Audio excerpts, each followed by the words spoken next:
அந்த ரப், அவனுடைய நேசம், அவனுடைய முஹப்பத், அதோடு இந்த கல்பு திளைக்க வேண்டும். யாருடைய உள்ளத்தில் அல்லாஹ்வுடைய நேசம் குடிகொள்ளுமோ அவர்தான் தன்னுடைய நஃப்ஸை பரிசுத்தப்படுத்த முடியும். நஃப்ஸை அல்லாஹ்வுடைய முஹப்பத் இல்லாமல் பரிசுத்தப்படுத்த முடியாது. என் ரப்பு என்னை நேசிக்கிறான், யாருக்காவது தெரியுமா? நான் அல்லாஹ்வை நேசிக்கிறேன். எல்லோரும் சொல்லுவோம், நம்ம எல்லாருமே சொல்லுவோமா இல்லையா? நான் அல்ல, என் ரப்பை நேசிக்கிறேன், என் அல்லாஹ்வை நேசிக்கிறேன். ஆனா என் ரப்பு என்ன நேசிக்கிறானா தெரியுமா நமக்கு?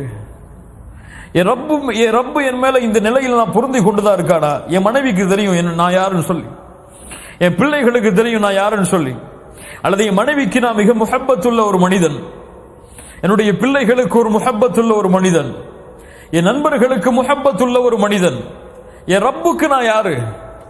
அதை என்னைக்காவது சிந்திச்சு பார்த்திருக்குமா?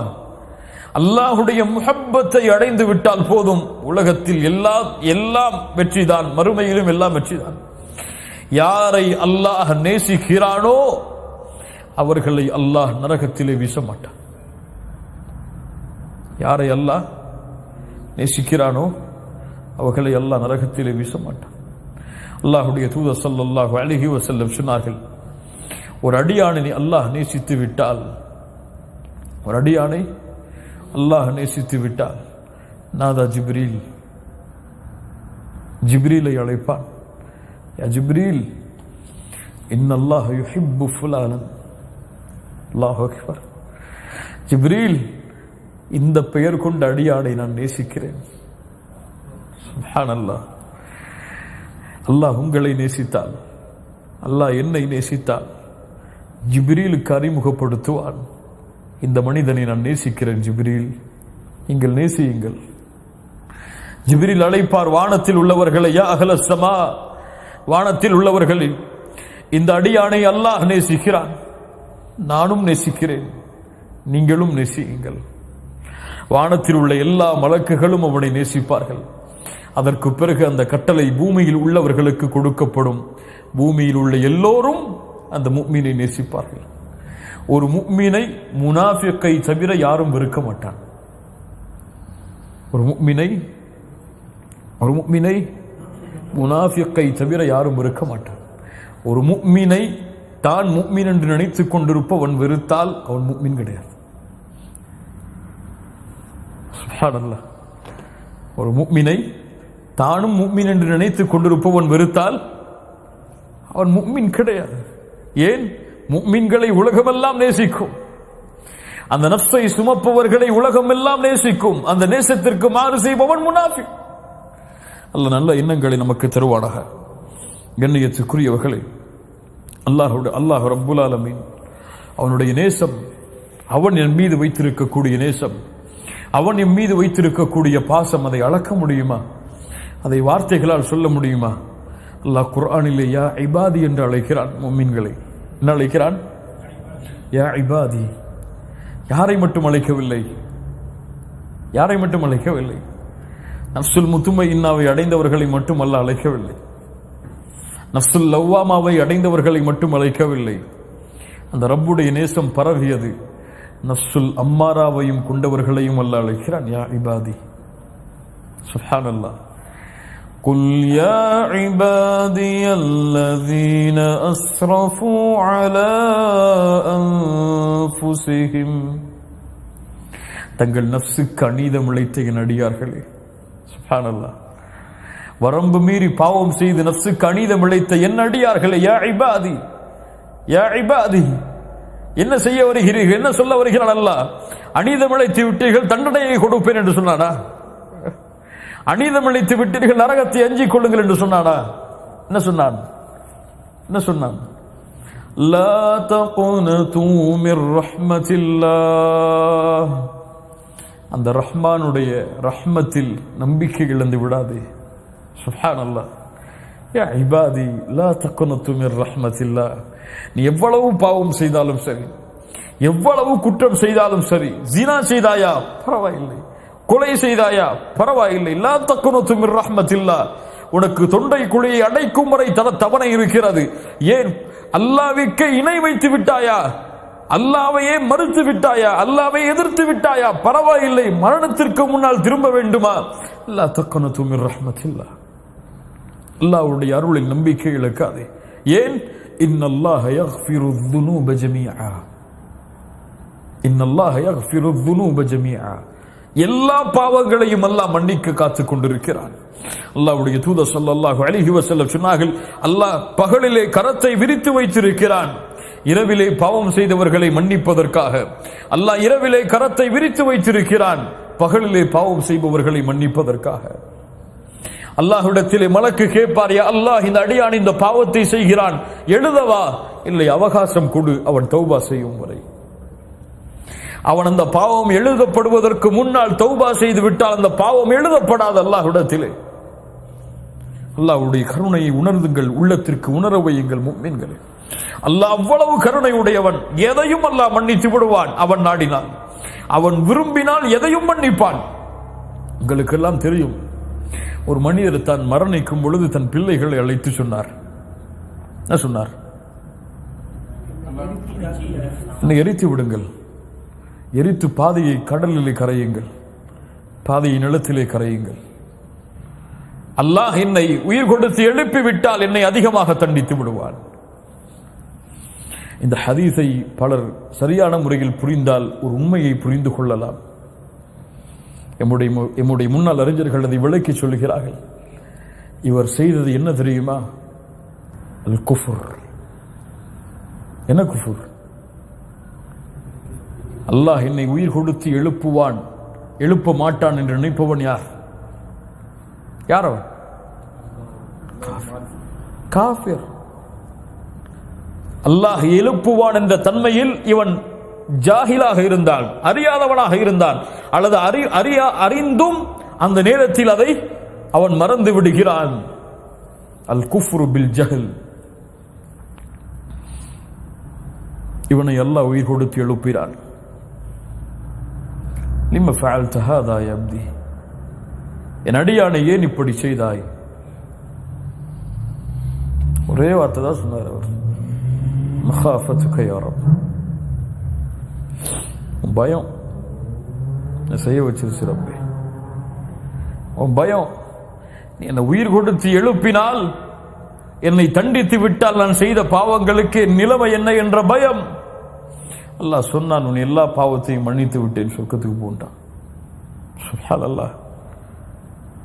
அல்லாஹ் தன்னை உயிர் கொடுத்து எழுப்புவான் என்பதை அவன் மறந்து ஜாஹிலாக இருந்தான், அதையும் அல்லாஹ் மன்னித்தான். உங்களுக்கு எல்லாம் தெரியும், இந்த அல்லாஹ்வுடைய அச்சத்தை சுமந்த ஒரு பெண்மணி, அல்லாஹ்வுடைய தூதர் ஸல்லல்லாஹு அலைஹி வஸல்லம் சஹாபாக்களோடு மஸ்ஜிதிலே உட்கார்ந்து பேசிக் கொண்டிருக்கிறார்கள். அப்போது அந்த பெண்மணி வருகிறார்கள். அந்த அல்லாஹ்வுடைய தூதருக்கு முன்னால் வந்தார்கள். யா ரசூலல்லாஹ், யா நபி அல்லாஹ், நான் விபச்சாரம் செய்து விட்டேன், ஃபதஹிர்னி, நீ சுத்தப்படுத்துங்கள் அல்லாஹ்வுடைய தூதரே. அல்லாஹ்வுடைய தூதர் ஸல்லல்லாஹு அலைஹி வஸல்லம் சொன்னார்கள், என்ன சாட்சி வைத்திருக்கிறாய் நீ? சாட்சி இல்லையே, சென்று விடு என்னை விட்டு. நீ எப்படியே செய்தாலும் சென்று விடு, சாட்சி இல்லை அதற்கு, உன்னை தண்டிக்க முடியாது. அல்லாஹ்வுடைய தூதரை, சாட்சி வேண்டுமா? இதோ என் வயிற்றிலே குழந்தை, இந்த குழந்தை தான் அதற்கு சாட்சி. ஃபதஹிர்னி யா ரசூலல்லாஹ். அல்லாஹ்வுடைய தூதர் சொன்னார்கள், வயிற்றிலே குழந்தையை சுமக்கிறாய், உனக்கு தண்டனை கொடுக்கலாம், குழந்தைக்கு முடியாது, போ. குழந்தை பெற்றெடுத்ததற்கு பிறகு வா. யாரையும் கூட அனுப்பல, போயிட்டு வாங்க, இவரை பாதுகாத்துக்குங்க, குழந்தை பெற்றதுக்கு அப்புறம் கூட்டு வந்துருங்க. அந்த சஹாபிய பெண்மணி சொல்லுகிறார்கள், சென்று குழந்தை பெற்றெடுத்ததற்கு பிறகும் வந்தார்கள். ஃபதஹிர்னி யா ரசூலல்லாஹ். அல்லாஹ்வுடைய தூதர் சொன்னார்கள், குழந்தைக்கு யாரம்மா பால் கொடுப்பார்கள்? பால் கொடுத்து முடித்ததற்கு பிறகு வா. பால் கொடுத்து காலம் முடிந்ததற்கு பிறகு வந்தார்கள். ஃபதஹிர்னி யா ரசூலல்லாஹ். கையிலே ஒரு உணவை வைத்திருந்தார்கள். இதோ இந்த குழந்தை உணவை சாப்பிடுகிறது, பாருங்கள் அல்லாஹ்வுடைய தூதரே, பால் குடி காலம் முடிந்து விட்டது, ஃபதஹிர்னி. அல்லாஹ்வுடைய தூதர் அந்த குழந்தையை ஒரு சஹாபி இடத்திலே ஒப்படைத்து விட்டு அந்த பெண்ணை அழைத்து தண்டனையை கொடுத்தார்கள். ஹத்து நிறைவேற்றப்பட்டது. பல ரிவாயத்துகளிலே வருகிறது.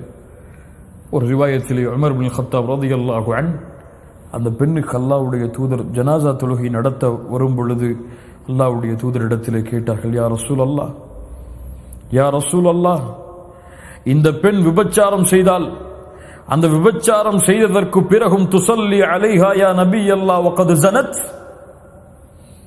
இந்த பெண் விபச்சாரம் செய்ததற்கு பிறகும் இந்த பெண்ணுக்கு நீங்கள் தொழுகை நடத்துகிறீர்களா? அவள் செய்த பாவத்திற்கு தண்டனையை அனுபவிக்கிறாள், அதற்கு ஏன் நீங்கள் தொழுகை நடத்த வேண்டும்? விபச்சாரிக்கு தொழுகையா? உமரே என்ன சொல்கிறாய்? உமரே என்ன சொல்கிறாய்? இந்த பெண் செய்த பாவ மன்னிப்பை மதீனாவிலே வாழக்கூடிய 70 பேர்களுக்கு பங்கு வைத்தாலும் பத்தாது விரிந்திருக்கும் பாவ மன்னிப்பு. அல்லாஹ் அக்பர். யார் அழைத்து வந்தார்கள் அந்த பெண்ணை? யார் காட்டி கொடுத்தார்கள் அந்த பெண்ணை? யார் பாதுகாத்து வந்தார்கள்? குழந்தை பெற்றெடுத்ததற்கு பிறகு, பால் கொடுத்ததற்கு பிறகு அந்த பெண் அல்லாஹ்விடத்திலே குற்றவாளியாக மறுமையில் நின்றுவிடக் கூடாது என்று பயந்தாள். இந்த பாவத்தை சுமந்த இந்த நஃப்ஸோடு என் ரப்பை நான் சந்தித்து விடக் கூடாது என்று பயந்தாள். இந்த பாவத்தோடு என் ரப்புக்கு முன்னால் நான் நின்றுவிடக் கூடாது என்று பயந்தாள். இந்த பாவத்தை பற்றி அல்லாஹ் மறுமையிலே என்னை கேட்டுவிடக் கூடாது, அதற்காக என் உயிரை இழக்க வேண்டுமா? இழக்க தயாராகிறேன். அல்லாஹ்வுடைய தூதரே, எடுத்துக் கொள்ளுங்கள் என் உயிரை, அல்லாஹ்விடத்திலே சுத்தமானவளாக நான் நிற்க வேண்டும் என்று பயந்தான். ஃபதஹிர்னி யா ரசூலல்லாஹ், ஃபதஹிர்னி யா ரசூலல்லாஹ், என் உள்ளத்தை சுத்தப்படுத்துங்கள் அல்லாஹ்வுடைய தூதரே. இந்த விபச்சாரத்தின் தண்டனை கொலை என்றால் செய்யுங்கள் என்னை. திருமணம் முடித்ததற்கு பிறகு கண்ணியத்துக்குரியவர்களே, இது அல்லாஹ்வுடைய அச்சம், இது அல்லாஹ் ரப்புல் ஆலமீன் இந்த நேசமும் இந்த முஹப்பத்தும் இந்த தக்வாவும் எம்முடைய உள்ளத்தை பரிசுத்தப்படுத்துவதற்கு உதவியாக இருக்கும், ஆறுதலாக இருக்கும். அடுத்ததாக இறுதியாக என் நஃப்ஸை பரிசுத்தப்படுத்துவதற்கு மிக முக்கியமான ஒரு அம்சம் அல்லாஹ் எமக்கு கொடுத்த நிஅமத்தை எண்ணி பார்ப்பது. நான் யார்? எங்கிருந்து வந்தேன்? எனக்கு லா இலாஹ இல்லல்லாஹ் கலிமா, லா இலாஹ இல்லல்லாஹ் என்ற கலிமாவை கொடுத்தவன் யார்? முஹம்மது ரசூலுடைய வழியில் என்னை வழிகாட்டியவன் யார்?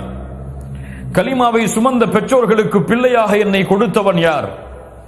என்னை கொடுத்ததற்கு பிறகு என்னை லா இலாஹ இல்லல்லாஹோடு வளர்த்தவன் யார்? என்னை தொழுகையாளியாக மாற்றியவன் யார்? என்னை இல்முடைய சபையில் கலந்து கொள்ள வைத்தவன் யார்? எமக்கு இல்மை கற்றுக் கொடுப்பதற்கு ஒருவரை நியமித்தவன் யார்? அல்லாஹுவை பற்றி பேசுவதற்கு எமக்கு நாவுக்கு சக்தி கொடுத்தவன் யார்? யார் அவன்? அவனை புரிந்து கொண்டால், அவன் கொடுத்த நிஅமத்தை புரிந்து கொண்டால் எம் உள்ளம் பாவங்களை விட்டு தூரமாகும், அவனின் பக்கம் நெருக்கமாகும்.